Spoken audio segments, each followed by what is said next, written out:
अस्सलाम वालेकुम। उम्मीद है आप लोग ठीक हैं, खैरियत से हैं। खुदा की ज़ात आप लोगों को अपने हिफ्ज़ो अमान में रखे। हमारी दुआएं हमेशा की तरह आपके साथ हैं। खुश रहें, आबाद रहें।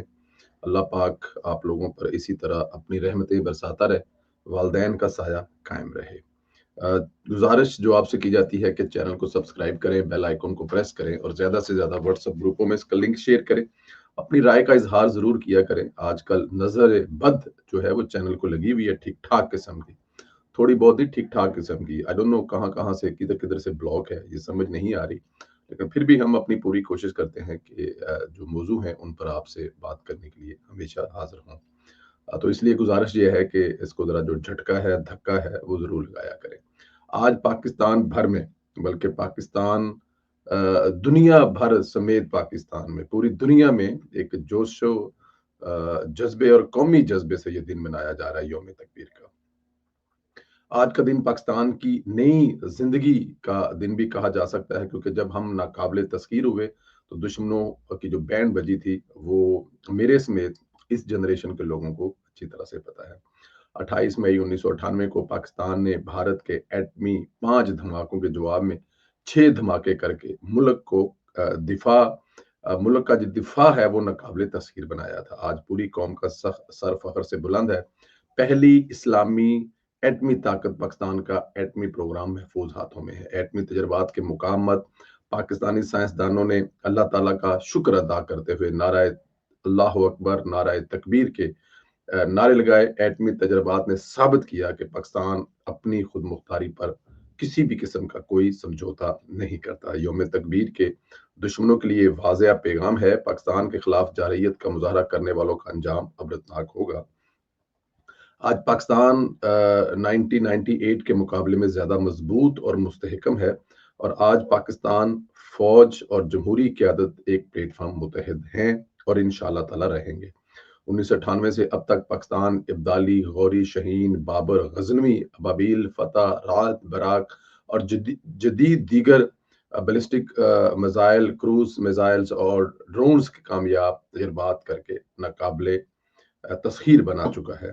बाकी इसकी सारी तफसील नवाज शरीफ का किरदार आज के जो सुबह का वीलाग है वो उसमें आपको बता चुका हूँ। वो आप लोग जरूर सुने। अगर आप लोगों ने मिस किया है तो वापस जाके जो इससे पहले वाला वीलॉग है सुने। उसमें कोई 22-24 मिनट का वीलॉग है, बड़ी तफसील से उसमें बताया कि ये फैसला कब हुआ, कैसे हुआ, नवाज शरीफ पर कौन से प्रेशर थे, किस किस्म के लालच दिए गए थे, कौन साथ थे अपने और कौन अपनों वाली कुर्सी पर बैठकर भी साथ नहीं थे। उसमें बड़ी सारी तफसील से उसमें वो अगर आप लोग वापस जाके सुने तो इंशाअल्लाह ताला उम्मीद है कि आप लोगों को जरूर पसंद आएगा। अब चले जरा गुआंढियां ले डोल चौक के माँ पहने करिए जाके गुआंढियां दी। हाँ जी, गुआंढियां तो मुराद हिंदुस्तान, जो इस वक्त अपने अंदर जो है बड़ी बगावतों का शिकार है। अच्छा, मैं आपको बताऊं, मतलब अजीब चवल मुल्क है, खुलकर सामने आ रहा है। उसके घर में कोई भी महफूज नहीं है। खाली पाकिस्तान नहीं, बांग्लादेश और इंग्लैंड भी उससे तंग है, और क्या क्या तंग है वो अब आपको बताते हैं, और उसके अलावा वो क्या क्या हरकतें कर रहा है वो भी आपको बताते हैं। भारतीय तजियाकार सहाफी भी मोदी सरकार की इंतहा पसंद नाकाम पुलिसों पर खुलकर तनकीद कर रहे हैं। हाल ही में करण थापर ने अपने तजर्बाकार अजय सानी को भारतीय चैनल दी वार पर एक इंटरव्यू जारी किया। इंटरव्यू में भारतीय हुकूमत की नाअहली, भारतीय मीडिया के झूठ से पर्दाफाश किया। भारतीय मीडिया का दावा है कि पाकिस्तान एयरफोर्स 20% तबाह हो चुकी है। ये भारतीय एयरफोर्स का जो है वो दावा है। करण थापर का सवाल, भारतीय मीडिया सिर्फ मुबालगा आराई कर रही है ताकि झूठ की तशहीद की जा सके। अजय सानी का जवाब, अजय सानी ने कहा कि भारतीय हुकूमत की फौजी हिकमत अमली शदीद नाकामी का शिकार हो चुकी है। ऑपरेशन संदूर महज सियासी शो था जिससे भारत की नाकामियों का खुलकर इंकशाफ हुआ।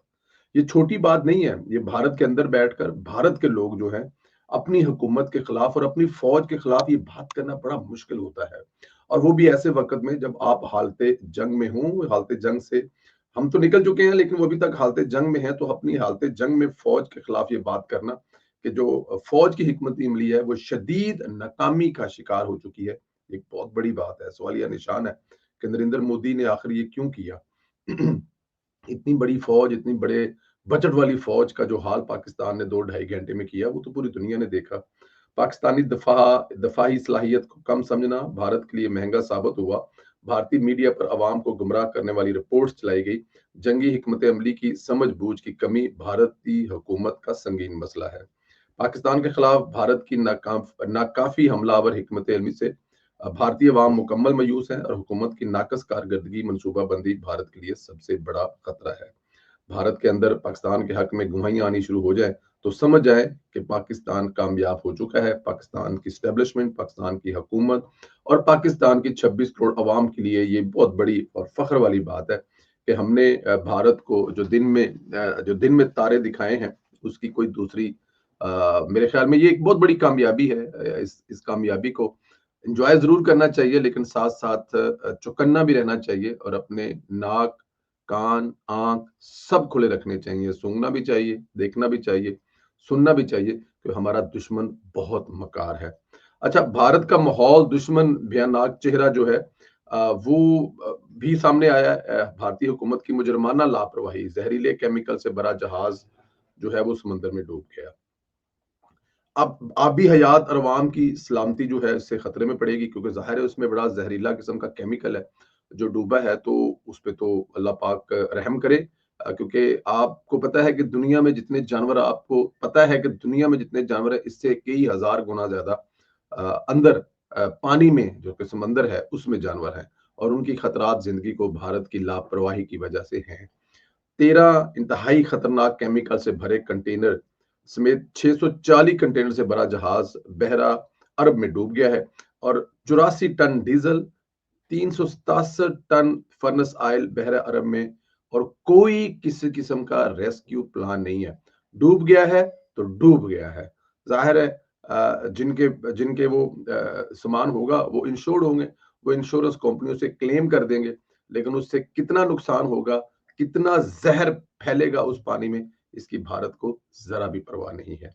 समंदर में जहरीले मवाद के लीकेज से केरला के लोग और आबी हयात दोनों की जिंदगियां दांव पर लगी हैं, और समंदर में डूबे हुए केमिकल कंटेनर भारतीय सरकार की मुजरमाना लापरवाही का नतीजा भी है।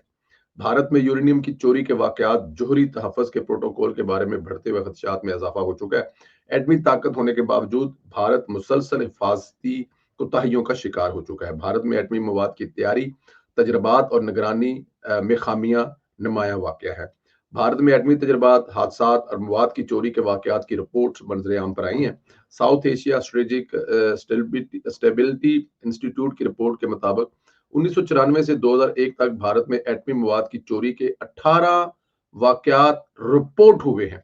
अब ये जरा जहन में रखिएगा कि 18 जो हैं वो तो रिपोर्ट हुए हैं, और जो रिपोर्ट नहीं हुए किए हैं। अब अंदाजा करेंगे अगर 18 रिपोर्ट हुए तो उसका मतलब है 228 या 300 या 500 हुए हैं, जिसमें से सिर्फ 18 रिपोर्ट हुए, क्योंकि ये छोटी चीज नहीं है ना, दुनिया में आपको इसको जवाब देना पड़ता है। और फिर ये वही हुए होंगे जिनको रिपोर्ट किए बगैर गुजारा नहीं होगा।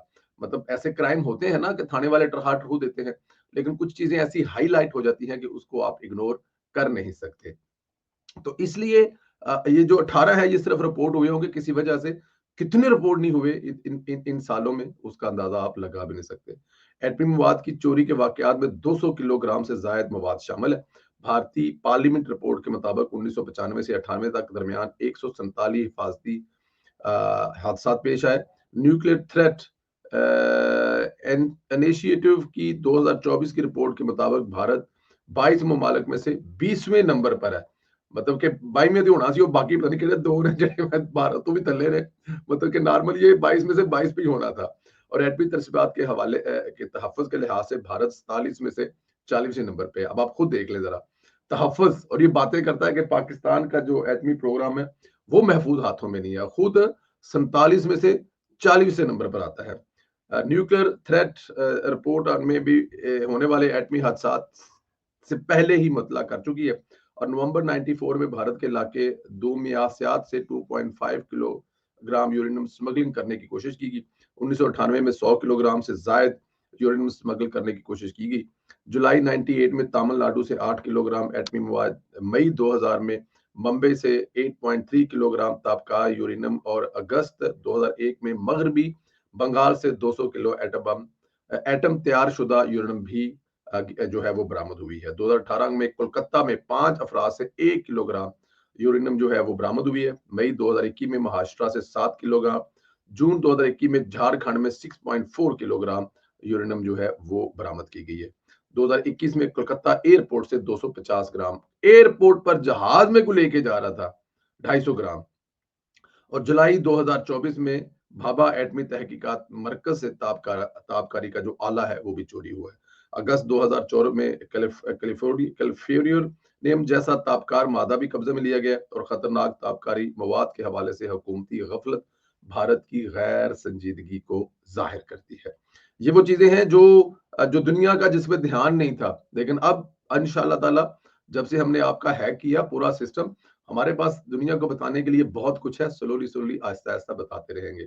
अब देखें, पाकिस्तान के साथ तो चलो जंग हुई है, बांग्लादेश के साथ जो तलकात है, आपको पता है बांग्लादेशी हुकूमत जो इस वक्त वहां पर डॉक्टर यूनुस साहब चला रहे हैं, उनके हवाले से भारत के टीवीज जो हैं वो रिपोर्टें बना रहे हैं और उनके नेशनल टीवी पे रिपोर्टें चल रही हैं कि भारत में जो जाहिर है जो वो अब मोहम्मद यूनुस के खिलाफ जिस किस्म की वो प्रोपोगंडा कर रहे हैं, और वो कह रहे हैं कि ये जो सदर है वो किसी भी वक्त जो है हुकूमत खत्म कर सकते हैं, फौज जो है किसी भी वक्त यूनुस साहब को हटा सकती है, इलेक्शन की तरफ जा सकती है और मुल्क में हालात, इन तमाम चीजों पर वो रिपोर्टें कर रहे हैं, रिपोर्टें बना बना कर जो है वो कर रहे हैं। अब उसका मोहम्मद यूनुस साहब के ट्विटर हैंडल एक्स से एक बड़ी ठीक ठाक किस्म की जो रिपोर्ट या एक ठीक ठाक किस्म की एक्सप्लेनेशन दी गई है और भारत को समझाने की कोशिश की गई है, शटअप की कॉल दी है, अपने काम से काम रखें, वरना फिर भारत भी अगर सामने इस तरह से आया तो ये कोई आपके लिए अच्छी चीज नहीं होगी। देखें, भारत के किसी भी मुल्क से खित्ते के ऐसे तलकात नहीं है मिसाली, हर जगह पे वो कोई ना कोई पंगाबाजी कर रहा है और हर जगह पर जलीलो ख्वार हो रहा है। जलीलो ख्वार होने की एक कहानी और भी है। भारत में इस वक्त मिस वर्ल्ड का मुकाबला होने जा रहा था और मिस वर्ल्ड के लिए जाहिर है पूरी दुनिया से जो हसीनाएं हैं वो भारत में पहुंची होंगी और फिर जाहिर है भारत वाले जो भारत में ये मुकाबले करवा रहे हैं, उनके ख्याल में जितनी हसीनाएं हैं वो यहाँ पर जो है वो सिर्फ उनको खुश करने के लिए आई हैं। तो उनका वही रवैया जो कि वो जाहिर है अपने मुल्क की खवातीन से करते होंगे और वो बेचारी खामोशी से उनका उनकी हवस का निशाना बनती होंगी। लेकिन लेकिन यहाँ पर इंग्लैंड से आई हुई जो हसीना थी, जिनकी उम्र 24 साल थी और वो भी मिस हसीना के लिए बनने आई थी। अब देखिए, ये मिस हसीना बनना होता है ना, ये हमारे मुल्क में तो नहीं है, लेकिन ये इतना आसान नहीं होता ना। आप पहले अपने शहर की मिस हसीना बनती हैं, फिर आप सूबे की बनती हैं, फिर आप मुल्क की बनती हैं, फिर आप रीजन की बनती हैं, फिर जाके आप नुमाइंदगी अपने मुल्क की करती हैं। ये तमाम मराहल आप क्रॉस करके आती है और 24 साल की उम्र में आपने कम से कम 6-7 साल लगाए होंगे इस दिन के लिए कि आप मिस वर्ल्ड का टाइटल जीतने के लिए जाएं। और फिर जब आप आती हैं और बदकिस्मती से वो मुकाबला हिंदुस्तान में हो रहा होता है और हिंदुस्तान में जिस किस्म का रवैया इन हसीनों के साथ इन इन पार्टिसिपेट करने वाली खवातीन के साथ किया जाता है, उससे दिल बर्दाश्ता होकर ये जो मिस वर्ल्ड का टाइटल जीतने के लिए इंग्लैंड से आई थी, वो जहाज पकड़कर वापस चली गई। उनका कहना था कि लोग यहाँ पर हमें सिर्फ समझते हैं कि हम इनके बिस्तरे गर्म करने आए हैं या इनको इंटरटेन करने आए हैं, हालांकि ऐसा नहीं है। हम लोग सिर्फ मिस वर्ल्ड का मुकाबले में शिरकत के लिए आए हैं। लेकिन हिंदुस्तान के लोग, हिंदुस्तान की इंतजामिया, हिंदुस्तान के करते धरते जो हैं, उनकी एक ही ख्वाहिश होती है कि जितनी हसीन आई हुई हैं, जितनी गोरियां आई हुई हैं, जितने मुल्कों से आई हैं, वो बस हमारे बिस्तर गर्म करती रहेंगी। इस किस्म की शिकायत उन्होंने की है। मेरे ख्याल में हिंदुस्तान जो कि मजहबी नहीं बल्कि जो जिस तरह से कि वो आज़ादी रखने वाला मुल्क है, वहां पर इस किस्म की शिकायत का होना जो मेरे ख्याल में भारत के मुंह पर एक बहुत बड़ा तमाचा है। एक एक 150 करोड़ लोगों का मुल्क और उसमें इस किस्म की हरकतें, और वो भी दूसरे मुल्कों से आए हुए लोगों के साथ, खास तौर पे खवातीन के साथ। और इसके अलावा गोवा में आपको पता है उनका एक बड़ा मशहूर जो गोवा उनका एक मुकाम है, सियाहती है, वहां पर गोरे बहुत ज्यादा आते हैं। वो वहां पर जिस किस्म की कंप्लेनें करते हैं, जो शिकायतें करते हैं, वो भी आपको पता है आए दिन सोशल मीडिया पर चल रही होती हैं। फिर दिल्ली की सड़कों पर जिस किस्म के खवातीन के साथ बसों में इज्तिमाई रेप होते हैं, तो ये भारत का चेहरा है, बल्कि घुनाना घुनाना तरीन चेहरा है, गंदा और गलीज तरीन चेहरा है। लेकिन हिंदुस्तान से इस तरह इंग्लैंड की पार्टिसिपेट करने वाली खातून का जाना मेरे ख्याल में हिंदुस्तान पर एक बहुत बड़ा थप्पड़ है। तो मेरे ख्याल में हिंदुस्तान हर तरफ से अपना मुंह काला करवाने की किसी किस्म की कोई कसर जो है वो नहीं छोड़ रहा। छोड़ इसलिए रहा कि उसकी जो जो देखें हरकतें ही ऐसी हैं। आप जिस मुल्क का वजीर आजम नरेंद्र मोदी जैसा कसाई हो, उस मुल्क में सबको अपनी अपनी आजादी होगी और फिर वो मुल्क उसने सिर्फ और सिर्फ हिंदुओं के लिए रहने के लिए बना दिया गया हो اور پھر وہ جو طاقت کا توازن ہے آپ نے خراب کر دیا تو پھر وہاں پر یہی کچھ ہوگا. بٹ اینی ہاؤ ہندوستان کے کردار پر آپ ضرور اپنی رائے کا اظہار کریں. 28 مئی کا دن وزیر اعظم میاں محمد نواز شریف صاحب کا اس وقت کا فیصلہ اور آج کا پاکستان، اس پہ اپنی رائے کا اظہار ضرور کریں. اگلے ویلاگ میں آپ سے پھر ملاقات ہوگی. کمنٹ کریں، لائک کریں، شیئر کریں اور انشاءاللہ تعالیٰ آپ سے جلد اگلے ملاقات ہوتی. اجازت دیں. خدا حافظ.